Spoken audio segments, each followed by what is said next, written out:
নমস্কার বন্ধুরা, অনুদির রান্নাঘরে তোমাদের আরও একবার ওয়েলকাম। তো বন্ধুরা, আজকে আমি আরেকটা নতুন রেসিপি নিয়ে তোমাদের সামনে হাজির হয়েছি। সেটা হলো ডিম 8 থেকে 80 আমরা সকলেই খুব ভালোবাসি।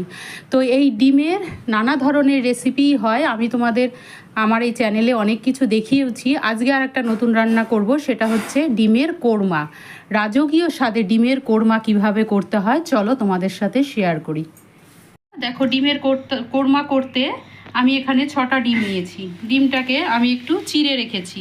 এবার এর মধ্যে দেব কিছুটা লবণ।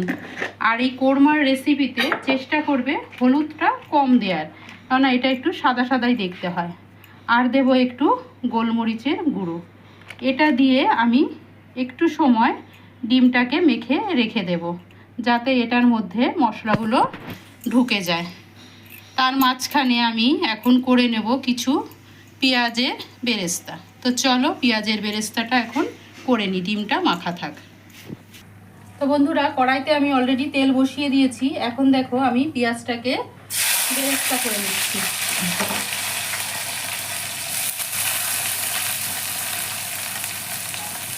হাই ফ্লেমে বেরেস্তাটা করবে, না হলে পরে কিন্তু পেঁয়াজটা নরম হয়ে যাবে, তখন বেরেস্তাটা ঠিক হবে না। আর কখনো পেঁয়াজ দেওয়ার পরে লবণটা দেবে না, আগে বেরেস্তাটা ভাজা হবে, তারপরে একটু লবণ দেবে। তো আমি এটা বেরেস্তা করে নিয়ে তারপরে আসছি। দেখো, আমার পেঁয়াজের বেরেস্তাটা একদম ভাজা হয়ে গেছে। এখন আমি একটু লবণ দিলাম। এখন লবণটা দিলে পরে পেঁয়াজের বেরেস্তাটা খেতে ভালো লাগে। প্রথমে যদি লবণ দিতে তাহলে পরে কিন্তু ওটা ভালো হতো না, একদম জল বেরিয়ে যেত পেঁয়াজ থেকে, বেরেস্তাটা ঠিক হতো না। তো এই পর্যায়ে আমি এখন বেরেস্তাটা নামিয়ে নিচ্ছি। এর থেকে বেশি ভাজবে না, তাহলে পরে কিন্তু তেতো হয়ে যাবে। আর বেরেস্তাটা যখন তুলবে কড়াইতে দেখবে একটাও যেন না থাকে, কেননা এটা যদি তেলের মধ্যে আবার হয় তখন তরকারির স্বাদটাই কিন্তু চেঞ্জ হয়ে যাবে। তো দেখো, আমি বেরেস্তাটা করে এবার আমি একটু ছড়িয়ে রাখলাম, যাতে ঠান্ডা হয়ে মচমচে হয়ে যায়। এবার চলো ডিমগুলোকে এবার একটু ভেজে নিই।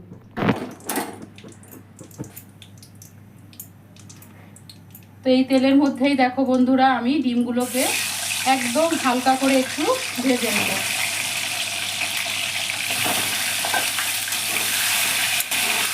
ডিম বেশি ভাজবো না, তাহলে পরে এই ডিমের যে উপরের স্কিনটা আছে শক্ত হয়ে যাবে, খেতে ভালো লাগবে না। আর কোরমার রান্না সবসময় একটু সাদা সাদা টাইপেরই হয়।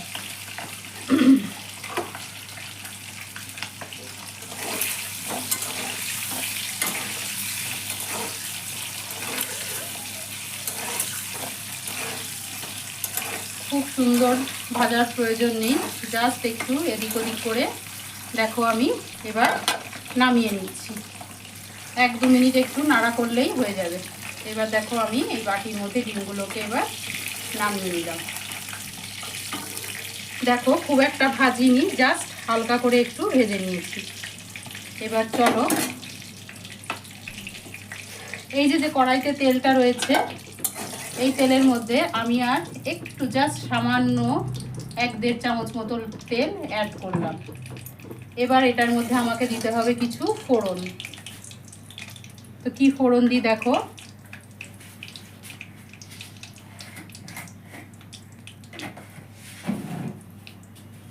দেব আমি একটা শুকনো লঙ্কা, তারপরে দিচ্ছি কটা এলাচ,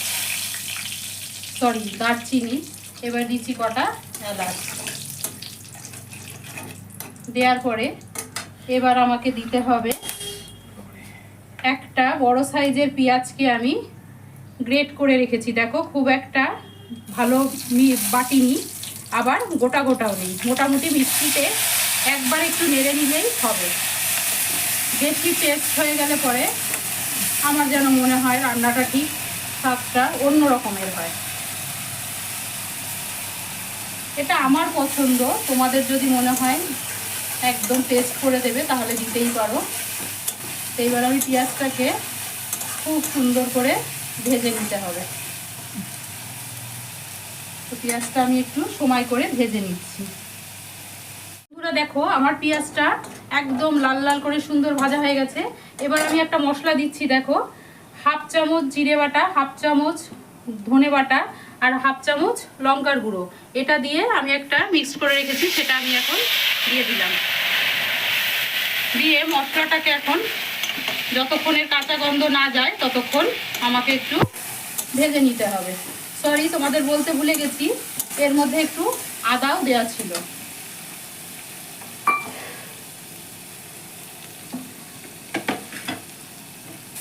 তো বন্ধুরা দেখো 1-2 মিনিট আমি মশলাটা একটু ভেজে নিলাম। এখন আমি দেবো এটার মধ্যে আদা বাটা, সরি কি বলে রসুন বাটা।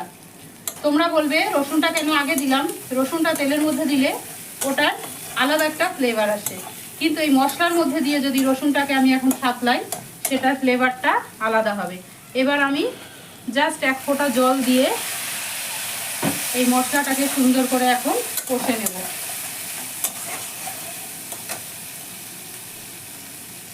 তো আমার মশলাটা কষা হয়ে গেছে। এখন আমি দেব এটার মধ্যে, দেখো 4-5 চামচ দই আমি ফেটিয়ে রেখেছিলাম। এবার দইটাকে আমি দিয়ে দিলাম, আর দইয়ের বাটিটা ধুয়ে জাস্ট একটুখানি জল দেব। দিয়ে এবার এই মশলাটাকে আবার আমি সুন্দর করে কষে নেব। এখন আমি মশলাটাকে যতক্ষণ একটু তেল না ছেড়ে আসে ততক্ষণ একটু কষে নিতে হবে। বন্ধুরা দেখো আমার এই মশলাটা খুব সুন্দর ভাজা হয়ে গেছে। এবার আমি দেখো 8-10টা কাজুকে পেস্ট করে রেখেছি, সেটা আমি এখন এর মধ্যে দিয়ে দিলাম। যেহেতু আমি মিক্সিতে করেছি তো একটু জল দিতে হয়েছে, সরি মিক্সিতে করেছি একটু জল দিতে হয়েছে, সেই জন্য এটা পাতলা লাগছে। তোমরা যদি শিলনোড়ায় বাটো তখন পেস্টটা ঘনই লাগবে।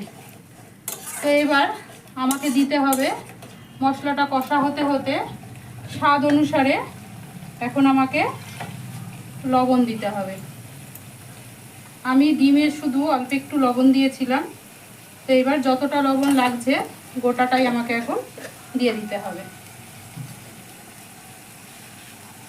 তারপরে দেব আমি এটার মধ্যে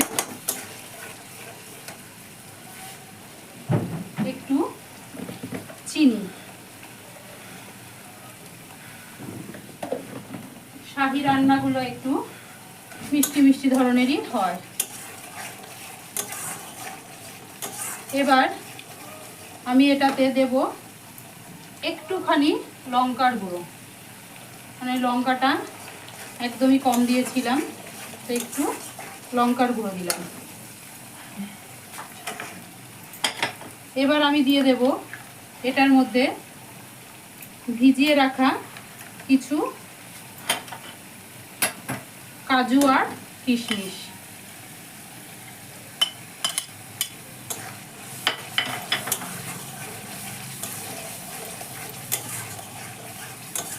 দিয়ে এবার এটা যতক্ষণ তেল না ছেড়ে যাবে ততক্ষণ আমাকে একটু ধৈর্য ধরে কষিয়ে নিতে হবে। তো আমি 1-2 মিনিট একটু কষে নিই। বন্ধুরা দেখো আমার মশলাটা একদম কষা কমপ্লিট, অলরেডি তেল ছেড়ে গেছে। এখন আমি এই ডিমগুলো এটার মধ্যে দিয়ে দিলাম। ডিমটা দিয়ে ডিমের মধ্যে যাতে মশলাটা ঢোকে একটু নাড়াতে হবে। 1-2 মিনিট একটু নাড়িয়ে নিয়ে এবার আমি দেব এটার মধ্যে, দেখো 1 বাটি দুধ। আমি এটা গুঁড়ো দুধ গুলে নিয়েছি, আমার কাছে রেগুলারের দুধ এই মুহূর্তে নেই। তোমরা যদি ঘরে রেগুলারের দুধ থাকে সেটাও দিতে পারো। তো এবার আমি এটার মধ্যে কিন্তু জল পড়বে না, এই দুধেরই গ্রেভিটা এর মধ্যে যতটুকুনি গ্রেভি রাখার দুধ দিয়েই রাখতে হবে। তো সেইভাবে তোমরা দুধটা কম বেশি করে দিতেই পারো। এবার আমি দেব এটার মধ্যে কিছু বেরেস্তা, আর দেব কিছু চেরা কাঁচা লঙ্কা দিয়ে 1-2 মিনিট এবার আমি এটাকে একটু ফুটতে দেব। তো চলো 1-2 মিনিট একটু ফুটিয়ে নিয়ে আবার আমি ফিরে আসছি। তোমরা দেখো আমার শাহি এক কোরমা একদম রেডি। এবার আমাকে কিছু জিনিস দিতে হবে, সেটা কি দিচ্ছি দেখো। উপর থেকে দিতে হবে আমাকে একটু গরম মশলা, খুব একটা দেবে না, মোটামুটি একটু গরম মশলা। আর দেব আমি 1 চামচ মতো ঘি। দেখো 1 চামচ ঘি দিলাম। শাহি ব্যাপারটা ঘি গরম মশলা ছাড়া অপূর্ণ থেকে যাবে। এটা দেওয়ার পরে এটা তো গেল শাহি টেস্ট। এবার শাহি ফ্লেভারের জন্য দেখো আমি 1 চামচ কেওড়া জল আর 1 চামচ গোলাপ জল এখানে রেখে দিয়েছিলাম। এইবারে কেওড়া জল আর গোলাপ জলটা আমি উপর থেকে ছিটিয়ে দিলাম। এবার আমার রান্না একদম কমপ্লিট। তো চলো এবার এখন পরিবেশন করে তোমাদেরকে দেখাই কেমন দেখতে লাগছে।